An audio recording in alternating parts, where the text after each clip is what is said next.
Hi, thanks for joining me.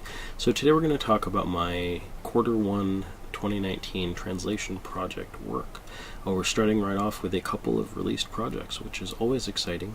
For starters, we have Sailor Moon S for the Game Gear has had an English language translation patch released. This was something that I was working on around May of last year, and I figured out the text encoding, dumped a script, went ahead and translated it. And Supper had agreed to do the hacking work on that, and I think I just passed it on to him. And he and I have been working on a bunch of other projects, and he and CCC Mar and the Majin Zenki have been sort of working on a bunch of projects. But just kind of out of the blue, around early January, mid-January, I was contacted by Supper, and he's like, "Hey, I finished the hacking on Sailor Moon S." So that was super great, and that patch was released on January 15th. So if you guys want to check that game out, I recommend that you download the English patch for it. It is a kind of a simple platformer. It's not necessarily super engaging as far as platformers go, but if you're a Sailor Moon fan, it's cute, and I had a fun time translating it. There's some like Sailor Moon quiz questions in it, and there's you can get your fortune told, but it's like I don't think you can't put in like 2019, so you have to pretend like you're in 1990 something. But yeah, I'm super excited about that project. I think that's really cool that we got that released. Next up, we have Godzilla. I forget what the subtitle is, Godzilla something, on the Game Gear. And this was also released by myself and Supper, and this one was also with the Majin Zenki and CCC Mar.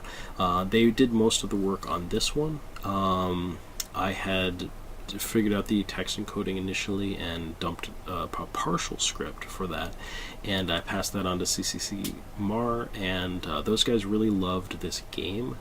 Supper really seemed to enjoy the gameplay and the hacking on it, and the Majin Zenki enjoyed translating it, and I think they all thought the gameplay was super cool on this. So it seems like a tactical strategy game. Think like Advance Wars, but on the Game Gear with Godzilla. So it seems like a fun game. This was released on March 8th of this year. So check it out if you haven't. It looks really cool. Then that's it for released projects.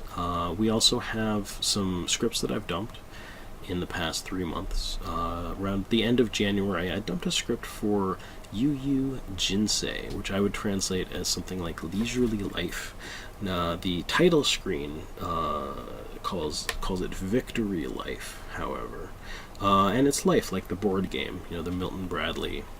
I think it's Milton Bradley board game, and there have been a lot of video game versions of this, but this PC Engine version, it's a HuCard game, and I think I just took a look at it because I dumped the script for City Hunter and translated that, and Cabbage it kind of offered to help me out with that, and I don't know, I was just thinking, well, what other PC Engine stuff is there that might be fun to try to dump, and this just caught my eye for no particular reason, and it wasn't that hard to dump a script for, so that might be an upcoming project at some point. I have not translated the script for that.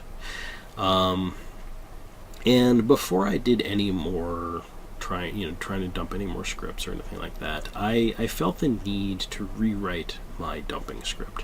This is because we're sort of running low on Game Gear games that I really thought that I could handle without doing some major updates to my script. I talked about those in a previous video if you want the nitty-gritty gory details of that.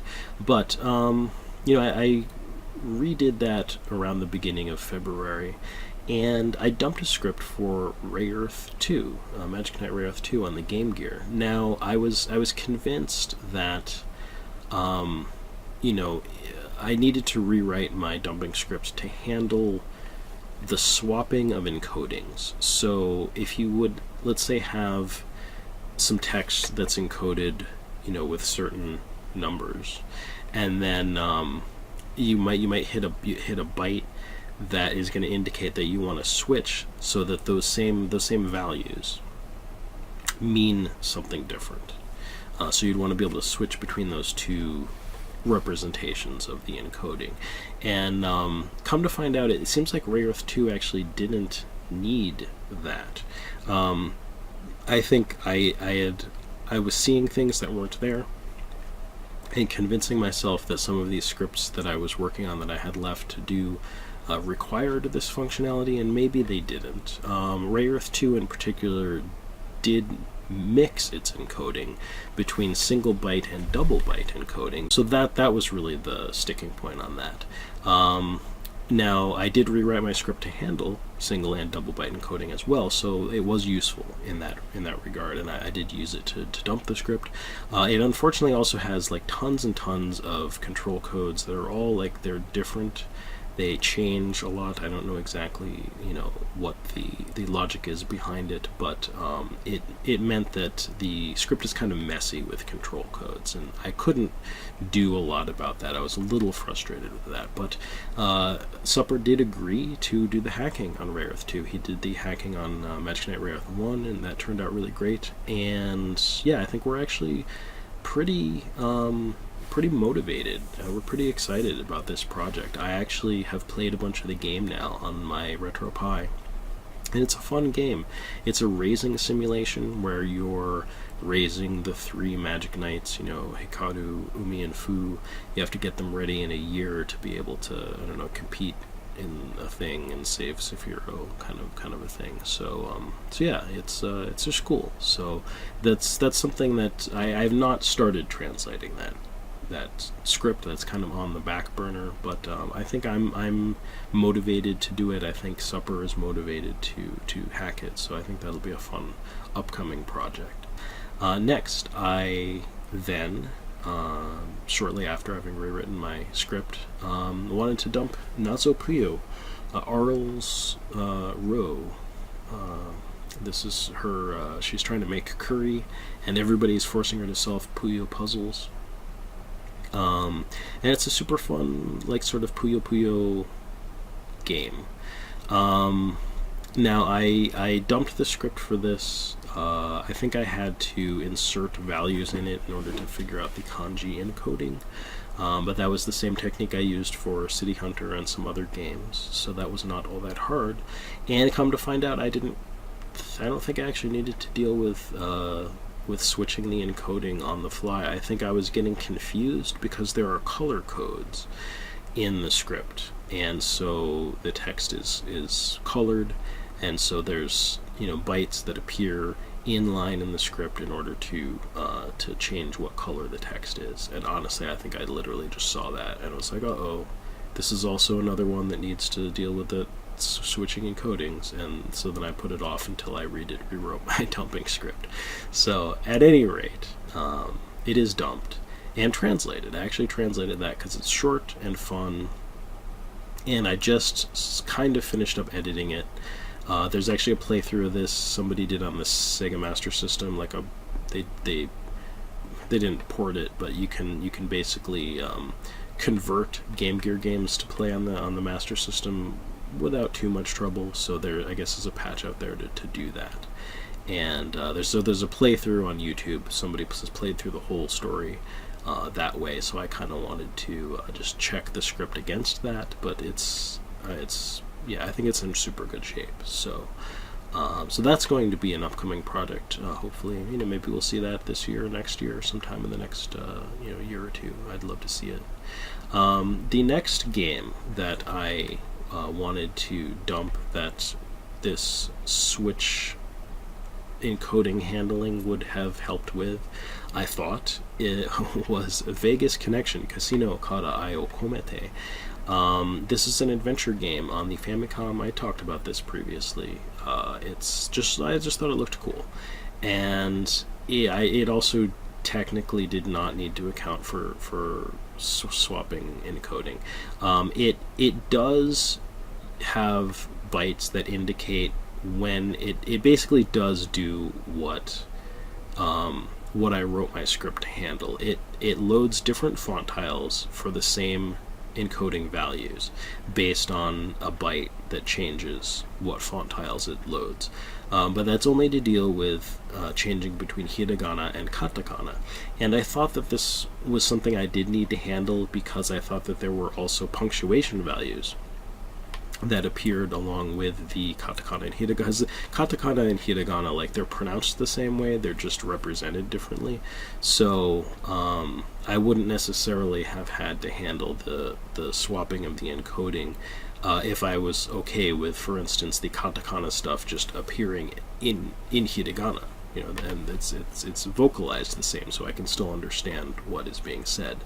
And that's actually how I ended up dumping the script. I didn't actually use my new script dumper to dump the katakana differently from the hiragana, and I don't know exactly why I didn't do that, but I might have just been discouraged once I realized that I didn't really need to even account for that, or there might have been something else getting in the way, but I just decided it was just as easy, since the punctuation values that were different between sort of the hiragana set of encoding and the katakana set of encoding didn't actually overlap their values at all. I didn't need to deal with the swapping between encodings, so I just said forget it. I'm not even gonna deal with it. So that was, a little disappointing to have done all that work on my dumping script when, it kind of came in handy and it kind of didn't for a lot of these games. But I'm glad that I've dumped scripts for a bunch of these now. So that's very encouraging.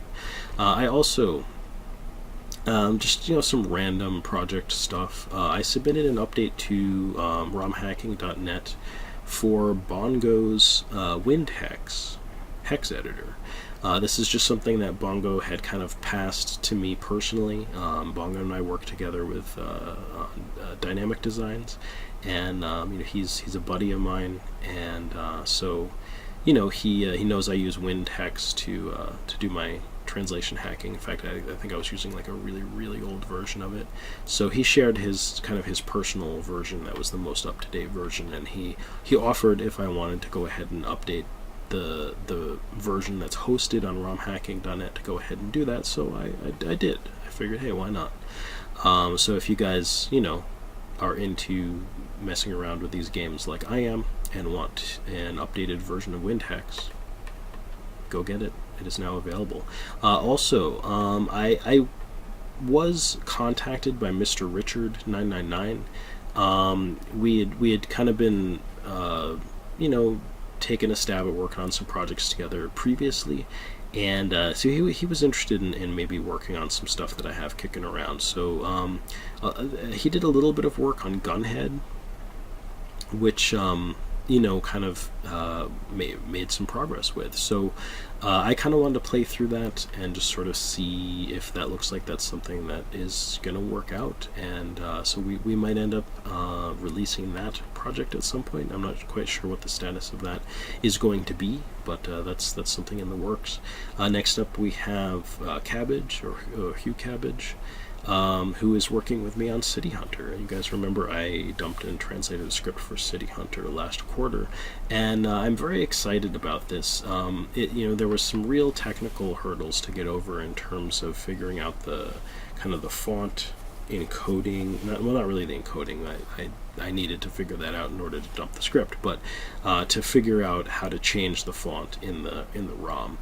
And to insert the script and all that stuff. And, Hugh Cabbage figured it out, and so that was exciting. So they went ahead and inserted a script, and I took a look at it. So it's kind of in the editing phase right now, and they actually just reached out to me within the past day or two, like last night basically, and they were like, hey, they had figured out the menu stuff, that was still outstanding, so the menu stuff is sorted out, and I think they said even one of their buddies play tested through the script as it is. So we're really close on that project. I'm really encouraged, and it's stuck a little bit. I just personally Like I looked through the edits because like it was double byte encoding, and so we could move it to single byte encoding for English, which gives you basically double the space, but the script still needs to be edited down slightly. So I had Cabbage go ahead and do the editing on that, which was great. I think they did a really good job. But there's like a couple wording things that I think I'd like to edit, and like there was in particular I saw one like long string of strings that kind of got truncated and chopped down a little bit more than I think we could probably keep a little bit more of that length. So I kind of want to go through and edit that, and it's been tough for me to sit down and just put my editing hat on and like really go through the whole script again to edit for length. It's just I've been dragging my feet on that. So I think maybe just this current progress is good motivation for me to sit down and get that finished up. So we're probably going to see City Hunter coming up here pretty soon, so I'm excited about that. And yeah, that's pretty much it. I'll keep you guys posted. Whether it'll be a quarter 2 or a quarter 2 and 3 or something, depends on how much stuff happens. This is going to be the shortest video that I've done so far, but I wanted to just get this out while I'm thinking of it. Honestly, it's hard for me to remember some of the stuff. It's starting to blur together. But yeah, a lot of cool translation project progress. So I hope that was fun, and I hope you'll join me again. Thanks for watching.